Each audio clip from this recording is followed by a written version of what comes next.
బంగ్లాదేశ్తో జరుగుతున్న టీ20 సిరీస్లో భాగంగా రెండో మ్యాచ్ ఢిల్లీలో జరగనుంది. ఈ నెల 9న ఢిల్లీలోని అరుణ్ జైట్లీ స్టేడియంలో రాత్రి 7 గంటలకు ఈ మ్యాచ్ స్టార్ట్ కానుంది.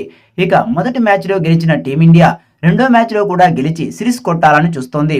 ఇక ఈ సిరీస్ కోసం ఓపెనర్లు గిల్, జైస్వాల్ లేకపోవడంతో అభిషేక్, సంజు శాంసన్ ఓపెనర్లుగా వస్తారని కెప్టెన్ సూర్యకుమార్ యాదవ్ తెలిపాడు. సిరీస్ మొత్తానికి శాంసన్ ఓపెనర్గా వస్తాడని చెప్పాడు. అభిషేక్ శర్మతో కలిసి బరిలోకి దిగుతాడని సూర్యకుమార్ యాదవ్ తెలిపాడు. గత కొన్నేళ్లుగా శాంసన్ జట్టులో కొనసాగుతున్నప్పటికీ తుది జట్టులో స్థానాన్ని సుస్థిరం చేసుకోలేకపోతున్నాడు. ఈ సిరీస్లో సంజు పూర్తిగా సద్వినియోగం చేసుకోవాలి. ఇక రెండో మ్యాచ్కి టీమిండియా తుది జట్టు చూస్తే సంజు శాంసన్, అభిషేక్ శర్మ, సూర్యకుమార్ యాదవ్, నితీష్ కుమార్ రెడ్డి, హార్దిక్ పాండ్యా, రియాన్ పరాగ్, రింకు సింగ్, వరుణ్ చక్రవర్తి, హర్షదీప్ సింగ్, మయాంక్ యాదవ్, రవి బిష్ణు తుది జట్టులో ఉండే అవకాశం ఉంది. ఇక ఈ మ్యాచ్లో టాస్ గెలిస్తే టీమిండియా మొదట బ్యాటింగ్ చేసే అవకాశం ఉంది. మొదటి మ్యాచ్లో టీమిండియా బౌలర్లు అద్భుత ప్రదర్శన చేశారు. అందుకే రెండో మ్యాచ్లో ఫస్ట్ బ్యాటింగ్ చేసి భారీ స్కోర్ చేయాలని టీమిండియా భావిస్తోంది.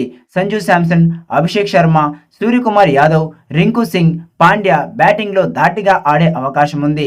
ఇక మొదటి మ్యాచ్లో వరుణ్ చక్రవర్తి, హర్షదీప్ సింగ్, మయాంక్ యాదవ్ బౌలింగ్లో అదరగొట్టారు. ఇదే ప్రదర్శన రెండో మ్యాచ్లో కూడా చేస్తే బంగ్లాదేశ్కి కష్టాలు తప్పవు. ఇక రెండో మ్యాచ్లోనే గెలిచి సిరీస్ని సొంతం చేసుకోవాలని కెప్టెన్ సూర్యకుమార్ యాదవ్ భావిస్తున్నాడు. ఇక మొదటి మ్యాచ్లో అరంగేట్రం చేసిన మయాంక్ యాదవ్ గురించి కెప్టెన్ సూర్యకుమార్ యాదవ్ ఆసక్తికర కామెంట్స్ చేశాడు.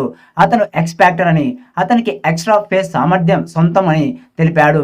ఇక అతన్ని నెట్స్లో ఇంకా ఎదుర్కోలేదని, కానీ అతను చాలా స్పెషల్, ఎంతో టాలెంట్ ఉంది. మయాంక్ వంటి యువ ఆటగాళ్లకు ఈ సిరీస్ మంచి అవకాశం.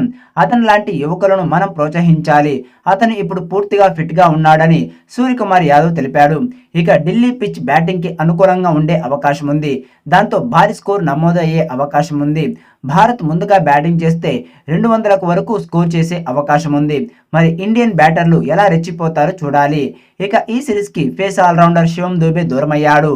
అతని ప్లేస్లో తిలక్ వర్మకి ప్లేస్ దక్కింది. ఇక టెస్ట్ సిరీస్ని క్లీన్ స్వీప్గా ఓడిపోయిన బంగ్లాదేశ్ టీ20 సిరీస్లో కూడా మొదటి మ్యాచ్లో ఓడిపోయి నిరాశలో ఉంది. దాంతో రెండో మ్యాచ్లో అయినా గెలిచి సిరీస్ మీద ఆశలు నిలుపుకోవాలని బంగ్లా టీం భావిస్తోంది. కాబట్టి రెండో మ్యాచ్ హోరాహోరీగా సాగే అవకాశం ఉంది.